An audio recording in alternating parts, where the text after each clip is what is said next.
دا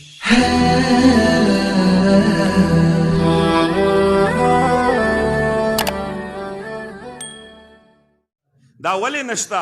ځکه زموږ دلته د قرآن سره تعلق نشته. دا هغوی ډېر تحقیق دی په قرآن باندې. زموږ په قرآن تحقیق زموږ په هغوی تحقیق دی. د هغوی زموږ په قرآن تحقیق کوي.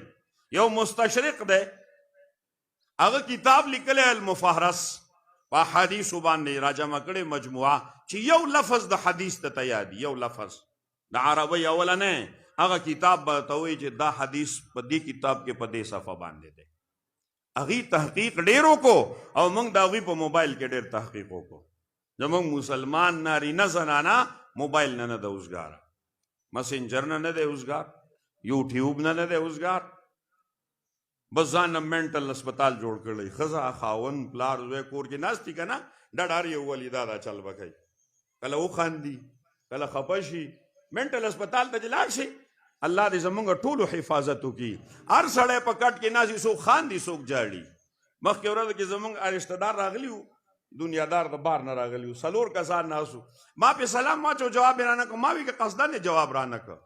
زه ورته ډېر ساعت ولاړم، هغه 4 واڼو دغه تکیه ته ډډه والي، کله چا به وخندل چا به. ما ورته وی ما سره موبایل نشته، ټولو ته رشته دار مې ملګري مې وو. ما سره موبایل نشته، ګنې ما د نه ویډیو کوله او بیا مې ته ښوده چې مینټل اسپتال او دې حجره کې څه فرق دی. مسلمان دې شی تباه او برباد. زمونږ حیا موبایل واغېسته، زمونږ غیرت موبایل واغېست، زمونږ د قرآن تلاوت موبایل واغېسته، زمونږ شب بیداري موبایل واغېسته، هر څه زمونږ ایمان یې غرق. نو عرض مې دا کوو چې کله دا عقل د دغه قرآن موافق نه، یعنی تربیت نه شوی، بیا به د انسانیت سوز کارونه سره د عقل نه به کوي، سره د هوښیارتیا نه به کوي.